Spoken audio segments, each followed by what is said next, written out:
Olá, no programa Pauta Especial de hoje vamos falar sobre a 7ª edição do curso de Educação da Universidade Federal de Alagoas. O Instituto do Meio Ambiente lançou um catálogo com espécies de animais apreendidos com traficantes ou criadores irregulares nos últimos 10 anos. E uma parceria entre o IMA e a Secretaria do Meio Ambiente tenta agilizar o fechamento dos lixões que funcionam em Alagoas.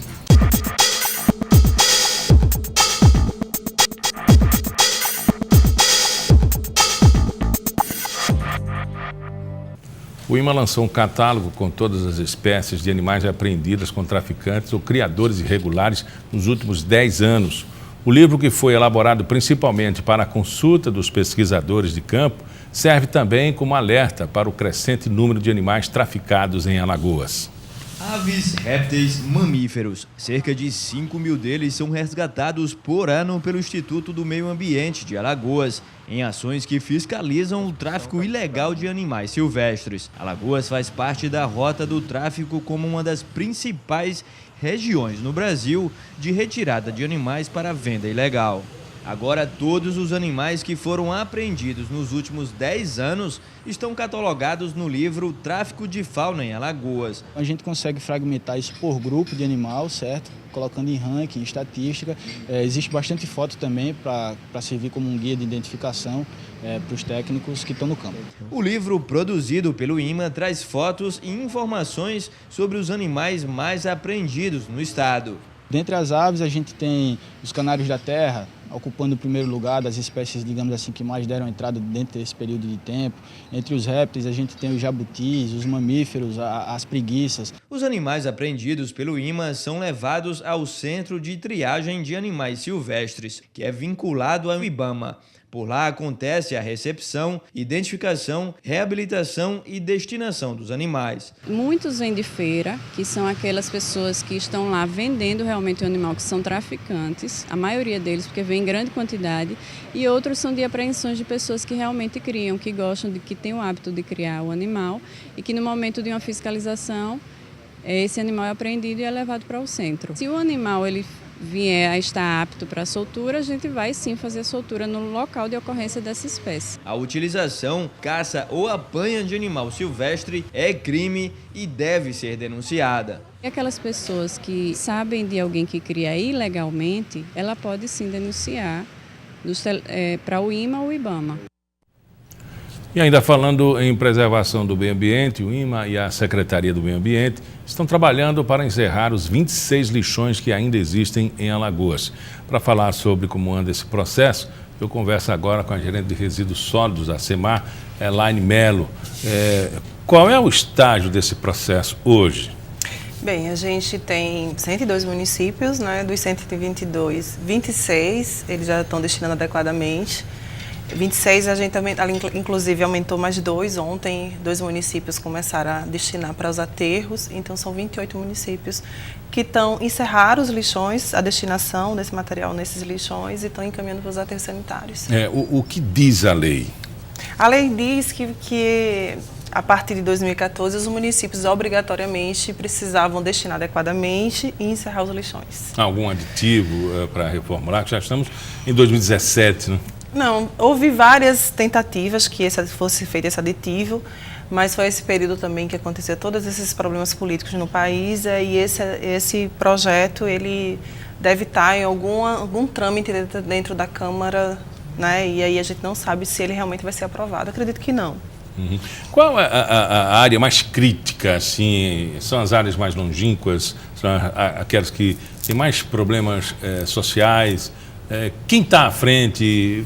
Dá para mapear o estado? Bem, a gente já fez um estudo, fez um plano estadual de resíduos, que foi lançado em 2015. A gente entregou semana passada, dia 8, os planos intermunicipais. Então, essas informações, elas estão dentro desses estudos, né? Como é que se encontram os municípios do estado. O que a gente vê é que a gente realmente tem muito problema de destinação inadequada, mesmo porque a gente não tem essa cultura de fazer adequadamente o destino desses materiais. Tem os lugares de difícil acesso, né? Grotas, às vezes locais, comunidades que a gente não tem acesso ao caminhão, então a gente tem que resolver no local. Então eu acho que tudo isso é um complicador. Uhum.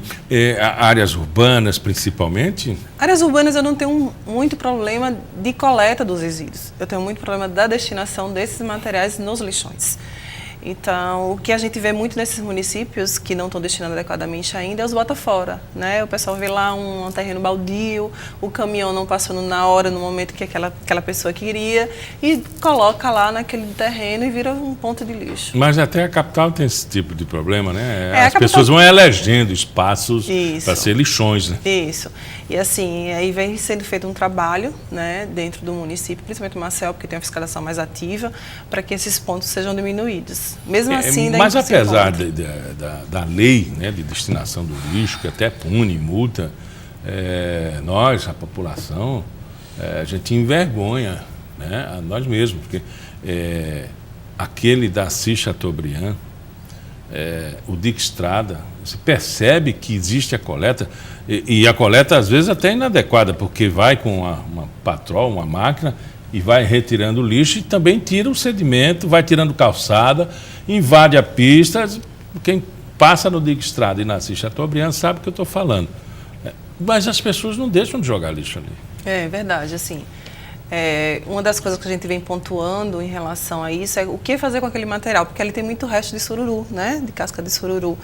Que eu acho que é um dos grandes problemas. Assim, já foi feito algumas ações em relação àquilo na parte da educação ambiental pelo município, mas assim não consegue resolver, né? Porque tem uma questão cultural, tem uma questão de educação, às vezes até o material lá de recepção desses resíduos, ele é insuficiente, né? Porque assim, você vê que é uma geração maior e às vezes assim, eu não sei se há um projeto do município de Maceió de resolver aquela questão. Mas realmente, eu acho que é um dos grandes... Porque, assim, pela política de resíduos, que eu acho que é uma coisa para deixar muito clara para a população, que as pessoas acham que o problema é do município, né? Mas, pela política, ela fala o seguinte, que nós somos geradores e nós somos responsáveis pelo resíduo que a gente gera. Então, o mínimo que a gente tem que fazer é destinar adequadamente, ou seja, colocar no dia da coleta domiciliar do município, quando for entregar reciclável, colocar num local adequado, entregar cooperativa se houver. Então, tudo isso a gente precisa implementar dentro do nosso dia a dia, né? Assim, uma das coisas que a gente vem pontuando é que as pessoas precisam entender a política, precisam entender só a participação nela, porque eu sou gerador. Então, tudo que acontece hoje no município é de minha responsabilidade também. Então, eu acho que isso é importante. Pouca gente se preocupa, ele sabe o dia do gás, mas não sabe o dia do lixo. É verdade. Porque o gás ele precisa comprar, o lixo ele descarta em qualquer lugar. E tem essas questões das rotas da coleta, principalmente o Marcel tem noturno, então as pessoas colocam às vezes horário inadequado e às vezes antes um animal rasga. E tem todo aquele processo. Uhum. Realmente a gente precisa incorporar isso, porque acho que resíduos hoje, que eu não falo mais lixo, porque resíduos hoje, que a gente chamava de lixo, é uma coisa que eu posso ganhar dinheiro com isso, né? Que assim, muita coisa do que a gente gera hoje, ela pode ser reaproveitável para um novo material. Então, eu acho que a gente precisa entender como é isso. Tem países que já estão fazendo essa ação de separação e reaproveitamento há muito tempo. Tem muita gente que ganha dinheiro, mas transforma as residências, às vezes, em depósitos de lixo. Pois é. E aquilo vai atingindo toda a vizinhança também, né? E aí a gente tem um problema do Aedes aegypti, né? Porque eu acho que uma das grandes ações que a gente vem fazendo junto com a Defesa Civil e alguns órgãos do Estado é fazer campanhas de coleta de pneus, é uma coisa que a gente está mais ligado, para que a gente faça esse recolhimento, que a população também deixa os pneus, né? Fica acumulando pneu e ele é um foco, né? Um ponto de foco. Nessa temática da economia, lixo é dinheiro, resíduo é dinheiro, muita gente ganha dinheiro com isso, com reciclagem de metais, né? Plástico, papel, latas, alumínio, diversos tipos de reciclagem, né? Várias companhias compram, mas me parece que a população, se tem gente ganhando dinheiro, não sou eu, então não preciso colaborar. Quem está ganhando dinheiro, colabora. E eu acho que esse entendimento seria interessante se houvesse uma convocação dessas empresas que estão ganhando dinheiro com isso, se eles não querem ser mais agressivos, se eles não querem uma política assim como a Copevila faz, né, de ir às casas, porque até reduzir a tonelagem e o município lucraria ou pelo menos deixava de pagar alguma coisa. Nessas coisas que você pontuou, tem muitas coisas que a gente pode discutir. Assim, na questão dessas empresas que ganham dinheiro com resíduos, né, com lixo, tem muito já que ainda é informal.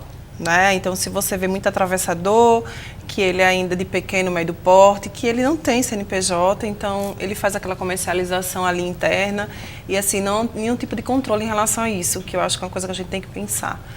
Em relação à coleta domiciliar da população participar, eu acho que precisa que os municípios também façam a sua parte e dar esse serviço para a população. Porque muitas pessoas hoje, principalmente a capital, as pessoas até querem fazer a coleta seletiva, mas isso não passa pela sua rua, não passa pelo seu bairro, e aí fica difícil, porque a pessoa, é muito complicado você colocar no seu carro e levar para algum ponto, né? E, às vezes pontos distantes, que não é do seu caminho, nessa rota normal. Isso estou falando porque acontece comigo. Eu levo o meu para a cooperativa do lado da secretaria que eu trabalho. Então, isso é uma ação que eu faço. Porque você tem essa facilidade da sua rota. Mas eu acho que isso é um complicador também. Eu acho que quando esse serviço estiver prestado mais adequadamente à população, eu acho que a tendência é que a população realmente absorva essa questão, porque a tendência ambiental, né, a tendência das pessoas é ter esse conhecimento de que precisa fazer algo pelo meio ambiente. E a pessoa que está na sua casa, produzindo lixo ou resíduo, quer a casa dele limpa.